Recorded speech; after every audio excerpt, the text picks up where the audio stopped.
Hola a todos y bienvenidos a The Deep Dive. Aquí nos sumergimos de lleno en la información que nos habéis proporcionado para sacar las ideas más importantes. Y créanme, hoy hay mucho que desentrañar. Sin duda. Hoy vamos a analizar las últimas noticias internacionales con un enfoque especial en las reacciones a la propuesta de Donald Trump sobre la Franja de Gaza. Una propuesta que, como veremos, ha desatado un auténtico terremoto a nivel global.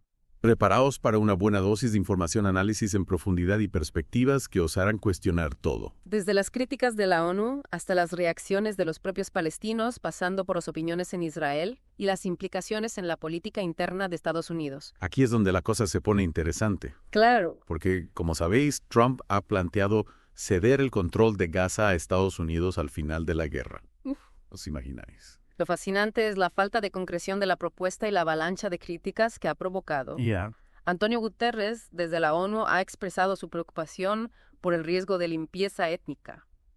Madre mía. Y ha defendido el derecho de los palestinos a vivir en su propia tierra. Una acusación muy seria, ¿no creéis? Totalmente. Y es que mientras Trump asegura que no habrá soldados estadounidenses en Gaza y que los palestinos serán reubicados en lugares más seguros, la propuesta ha generado un rechazo generalizado. Claro. Gobiernos árabes líderes mundiales e incluso algunos legisladores demócratas en Estados Unidos han mostrado su desacuerdo. La propuesta de Trump va mucho más allá de un simple cambio de administración. Estamos hablando del reasentamiento de más de 2 millones de palestinos, lo que plantea serias dudas sobre su viabilidad y sus implicaciones éticas. Imaginad el impacto a nivel logístico y humano. Impresionante. Y esto nos lleva a las reacciones de los propios palestinos. Claro. Algunos líderes han expresado su firme posición, argumentando que están arraigados en su tierra y que nunca cederán ni Gaza ni Cisjordania. Si lo analizamos desde la perspectiva histórica del conflicto palestino-israelí, podemos comprender la profundidad del rechazo. La idea de ser desplazados de su tierra evoca traumas del pasado y despierta un fuerte sentimiento de resistencia. Incluso países vecinos como Egipto y Jordania, a los que Trump había sugerido como posibles receptores de los palestinos, han rechazado la propuesta. Esto evidencia que la propuesta no solo carece de apoyo internacional, sino que también genera tensiones en una región ya de por sí volátil. La falta de consenso y la complejidad de la situación hacen que la viabilidad del plan sea aún más cuestionable. En Israel, la propuesta ha tenido una recepción mixta. Sí. Mientras que el primer ministro Benjamin Netanyahu la ha calificado como excelente, otros líderes han expresado sus dudas sobre su practicidad y las posibles consecuencias. Lo curioso es cómo la propuesta de Trump parece encajar en la visión política de Netanyahu, pero al mismo tiempo genera incertidumbre dentro del propio gobierno israelí. Esto nos indica que incluso entre aquellos que la apoyan existe una preocupación por las implicaciones a largo plazo. Y mientras el debate internacional se intensifica, la Casa Blanca ha intentado matizar las declaraciones de Trump, afirmando que la reubicación de los palestinos sería temporal y con el objetivo de reconstruir Gaza. ¿En qué quedamos? Esta contradicción solo aumenta la confusión en torno a las intenciones reales de Trump. La falta de claridad y la improvisación en la comunicación generan desconfianza y dificultan la búsqueda de una solución viable al conflicto. Para entender mejor esta situación, vamos a Washington con nuestro corresponsal José Díaz Briceño, quien nos ofrecerá un análisis más profundo. José, ¿hay alguna estrategia concreta detrás de este anuncio o se trata de una improvisación por parte de Trump? Según nos comenta José, en Washington hay un ambiente de sorpresa e incluso shock ante la propuesta de Trump. Vaya. Parece que no hay un plan detallado y que la idea se presentó de forma improvisada sin siquiera informar al secretario de Estado Marco Rubio. Es decir, que la noticia ha caído como una bomba, ¿no? Exactamente. Esto confirma la percepción de que Trump actúa de manera impulsiva en política exterior sin tener en cuenta las normas internacionales ni las consecuencias a largo plazo. ¿Qué opináis vosotros? No dudéis en dejar vuestros comentarios y suscribiros a Reacción en Podcast para más análisis como este. El New York Times ha informado que Trump ni siquiera le comunicó a Netanyahu su intención de hacer pública la propuesta hasta momentos antes de la conferencia de prensa conjunta. Esto es un claro ejemplo de la falta de profesionalidad y la imprevisibilidad que caracterizan la política exterior de Trump. La comunidad internacional se ve obligada a reaccionar a anuncios sorpresivos sin tener tiempo para analizar sus implicaciones. José también nos ha comentado que esta no es la primera vez que la familia Trump ve a Gaza como una oportunidad inmobiliaria. El año pasado, Jared Kushner, yerno de Trump, discutió las posibilidades de inversión en la franja. Esto nos plantea una pregunta inquietante. ¿Hasta qué punto las decisiones de política exterior de Trump están influenciadas por intereses personales o económicos? Una pregunta que nos deja con muchas dudas. José, ¿cómo se interpreta este anuncio en el contexto de política interna estadounidense? José nos ha explicado que la propuesta de Trump se ve como un reflejo de su visión transaccional de las relaciones internacionales. Para Trump, el mundo es un juego de suma cero donde siempre hay un ganador y un perdedor. Es decir, que para él todo se reduce a una negociación, ¿no? Exacto.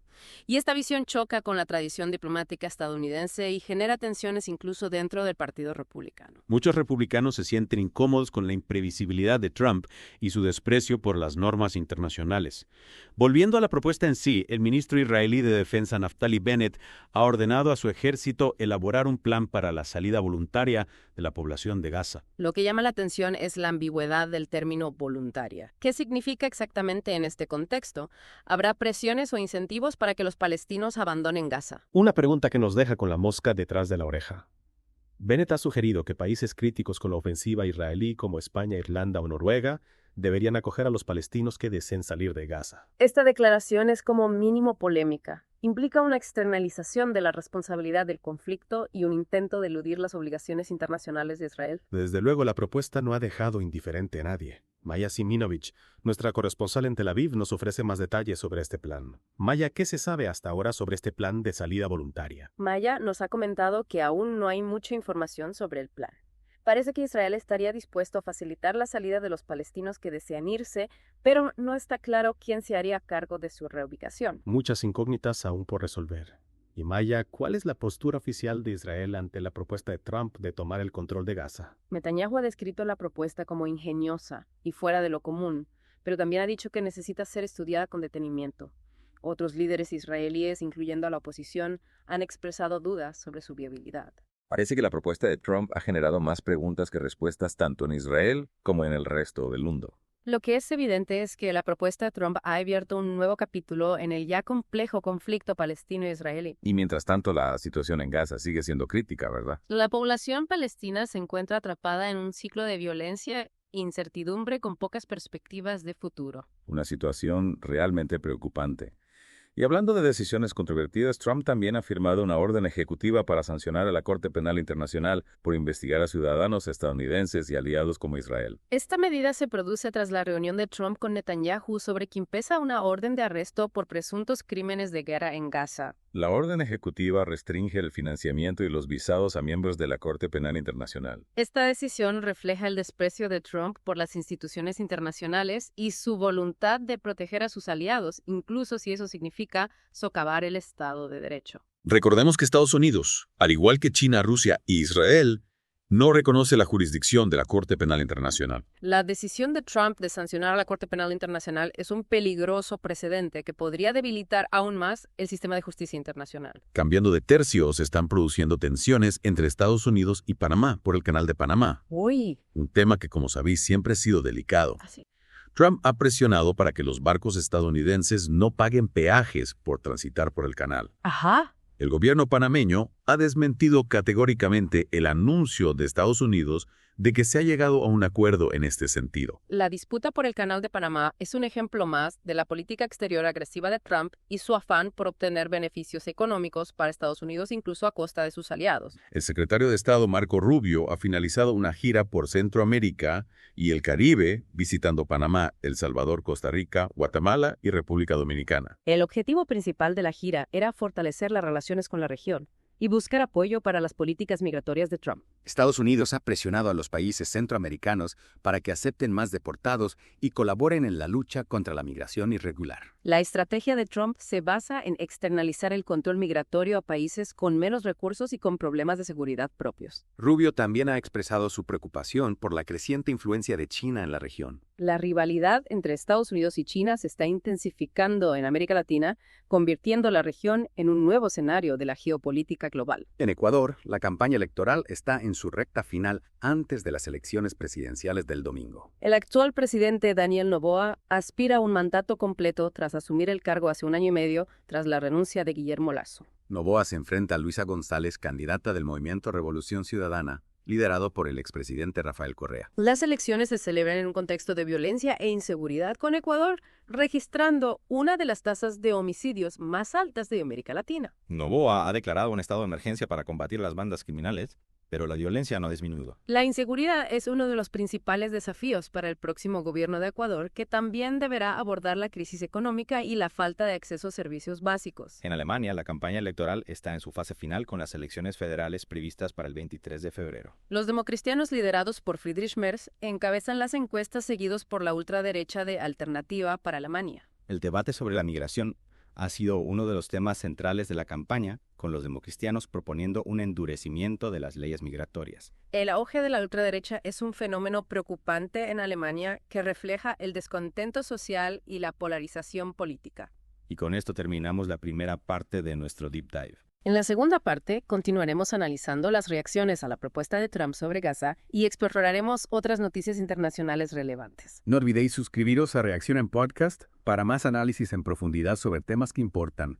Dale like al vídeo si os ha gustado este Deep Dive y no os perdáis la segunda parte. Nos vemos pronto. Seguimos con nuestro análisis de las noticias internacionales y, cómo no, con las repercusiones de la propuesta de Trump sobre Gaza. Una propuesta que, como hemos visto, ha generado un intenso debate, tanto dentro como fuera de Estados Unidos. Lo que me parece especialmente interesante es cómo esta situación ha puesto de manifiesto las profundas divisiones que existen en la comunidad internacional sobre la cuestión palestina.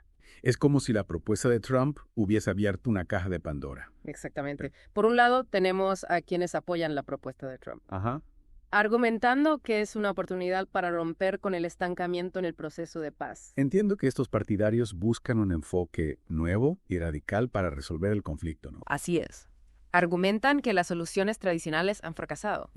Y que es necesario probar algo diferente. Por otro lado están quienes la rechazan categóricamente, Claro. considerándola una violación del derecho internacional y un atentado contra los derechos de los palestinos. Estos críticos argumentan que la propuesta de Trump no solo es injusta, sino que también podría agravar la situación en la región, generando más violencia e inestabilidad. Y no podemos olvidar que la Franja de Gaza lleva años sufriendo un bloqueo por parte de Israel, lo que ha provocado una grave crisis humanitaria. La población de Gaza se enfrenta a la escasez de alimentos, agua potable, medicamentos y otros servicios básicos. Imagina la situación de vulnerabilidad en la que viven. En este contexto, la propuesta de Trump de reubicar a los palestinos en otros países genera un gran temor e incertidumbre entre la población. Claro, muchos palestinos se sienten abandonados por la comunidad internacional y temen que esta propuesta sea un paso más hacia la negación de sus derechos. Y la cosa no queda ahí. La propuesta de Trump también ha generado tensiones dentro del propio Estados Unidos. Algunos legisladores demócratas han criticado duramente la propuesta, acusando a Trump de actuar de forma impulsiva y sin tener en cuenta las consecuencias de sus acciones. ¿Y qué opinan los republicanos? También se han alzado voces críticas dentro del Partido Republicano, aunque de forma más discreta. Me imagino que la propuesta no ha sentado bien a muchos. Es evidente que la propuesta de Trump ha dividido a la opinión pública estadounidense y ha reavivado el debate sobre el papel de Estados Unidos en el conflicto palestino-israelí. Cambiando de tema, pero sin dejar de lado los conflictos y las tensiones internacionales en Colombia, ha comenzado el juicio oral contra el expresidente Álvaro Uribe por presunta manipulación de testigos. Este juicio es un hecho histórico en Colombia, ya que es la primera vez que un expresidente se enfrenta a un proceso judicial por este tipo de delitos. Uribe, quien gobernó Colombia entre 2002 y 2010, ha sido una figura muy polémica. Sus partidarios lo consideran un héroe nacional por su lucha contra las guerrillas, mientras que sus detractores lo acusan de graves violaciones de derechos humanos. La Fiscalía colombiana acusa a Uribe de haber presionado a ex paramilitares para que declararan falsamente contra un senador de la oposición. El juicio contra Uribe es un momento crucial para la justicia colombiana, ya que pondrá a prueba la independencia del Poder Judicial y su capacidad para juzgar a figuras políticas de alto perfil. ¿Y qué consecuencias podría tener este juicio? El resultado del juicio tendrá importantes implicaciones para la política colombiana y para la lucha contra la impunidad en el país. Sin duda un caso que seguiremos muy de cerca. Mientras tanto, el secretario de Estado estadounidense Marco Rubio ha concluido su gira por Centroamérica y el Caribe. Rubio se reunió con líderes de la región para abordar temas como la migración, la seguridad y la cooperación económica. Estados Unidos ha presionado a los países centroamericanos para que colaboren en la contención de la migración irregular hacia Estados Unidos. ¿No es así? Sí, efectivamente. La administración Trump ha adoptado una política migratoria restrictiva. Ya. basada en la disuasión y la criminalización de los migrantes. Y no olvidemos que Rubio también ha expresado su preocupación por la creciente influencia de China en la región. Estados Unidos ve a China como un rival estratégico y busca contrarrestar su influencia en América Latina. La gira de Rubio ha puesto de manifiesto las tensiones geopolíticas que se están desarrollando en la región. América Latina se está convirtiendo en un escenario de la competencia entre Estados Unidos y China, lo que plantea desafíos y oportunidades para los países de la región. En Ecuador, la campaña electoral se intensifica a medida que se acercan las elecciones. ¿Qué nos puedes contar sobre este tema? La seguridad, la economía y la lucha contra la corrupción son los temas centrales del debate electoral. El país enfrenta una grave crisis económica agravada por la pandemia de COVID-19. ¿Cuáles son las expectativas de la población ecuatoriana? La población ecuatoriana espera que el próximo gobierno pueda ofrecer soluciones a los problemas que aquejan al país. Las elecciones en Ecuador serán cruciales para determinar el rumbo del país en los próximos años. Es fundamental que los ecuatorianos participen en el proceso electoral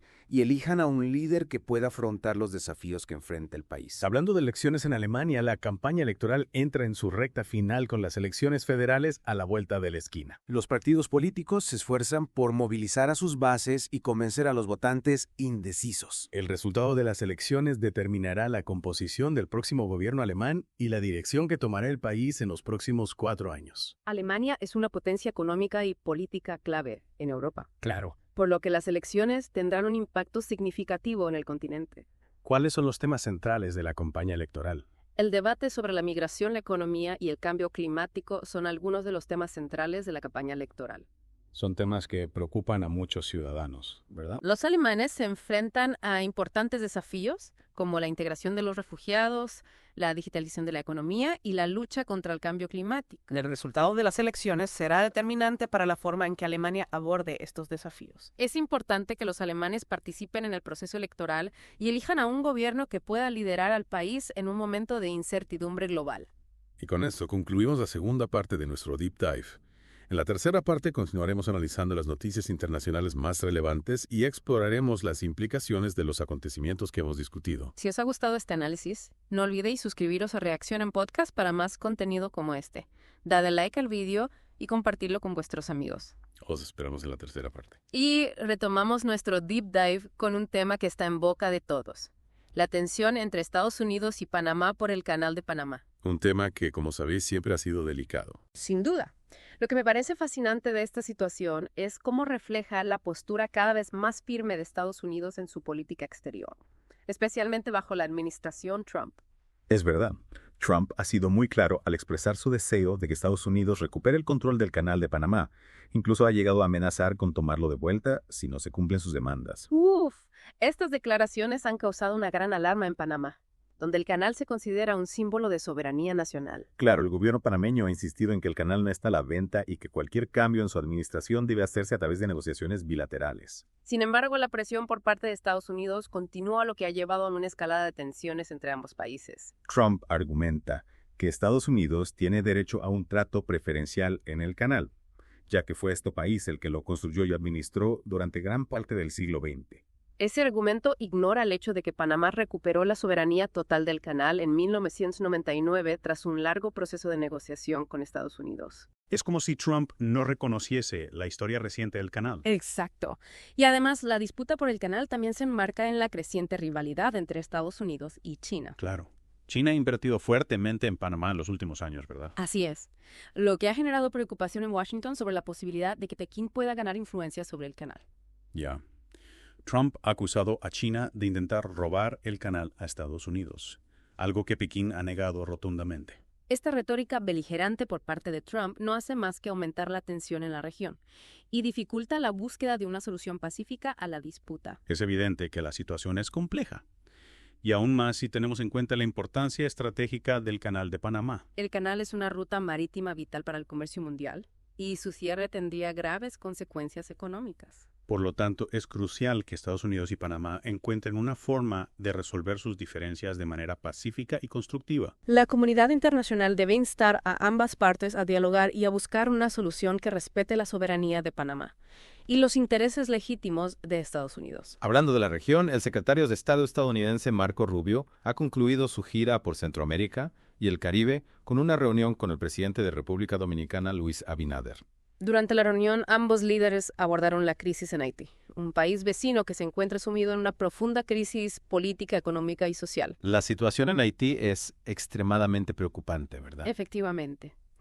Haití ha sido escenario de protestas masivas, violencia e inestabilidad en los últimos años, lo que ha llevado a un éxodo masivo de haitianos hacia otros países, incluyendo a República Dominicana. Una crisis humanitaria que requiere una respuesta coordinada por parte de la comunidad internacional. Exacto. Rubio ha expresado el compromiso de Estados Unidos de apoyar los esfuerzos para estabilizar a Haití y promover el desarrollo económico en el país. Pero la ayuda internacional por sí sola no será suficiente para resolver la crisis en Haití. Tienes razón. Es necesario que haya un cambio político real en el país que permita la construcción de instituciones democráticas sólidas y el respeto a los derechos humanos. La situación en Haití nos recuerda la fragilidad de la democracia en la región y la necesidad de fortalecer las instituciones y promover el desarrollo sostenible. Para concluir nuestro Deep Dive de hoy, volvemos a las elecciones en Ecuador, donde, como recordarán, los ecuatorianos se preparan para elegir a su próximo presidente en un contexto marcado por la violencia y la incertidumbre. La seguridad se ha convertido en el tema central de la campaña, con los candidatos prometiendo mano dura contra la delincuencia y las bandas criminales. La población ecuatoriana está harta de la violencia que azota al país y exige soluciones concretas. El próximo presidente de Ecuador tendrá la difícil tarea de restaurar la paz y la seguridad, al tiempo que debe abordar los problemas económicos que afectan al país. No será una tarea fácil, pero es crucial que el nuevo gobierno cuente con el apoyo de la comunidad internacional para enfrentar estos desafíos. Las elecciones en Ecuador son una oportunidad para que los ecuatorianos decidan el futuro de su país y elijan un camino hacia un futuro más seguro y próspero. Y con esto, queridos oyentes, llegamos al final de nuestro Deep Dive de hoy. Esperamos que este análisis de las noticias internacionales os haya resultado interesante y útil. Si queréis seguir profundizando en estos temas, no olvidéis suscribiros a Reacción en Podcast, donde encontraréis más análisis y debates sobre la actualidad internacional. Dadle like a este video si os ha gustado y compartidlo con vuestros amigos para que ellos también puedan estar bien informados. Gracias por acompañarnos en este viaje informativo. Hasta la próxima.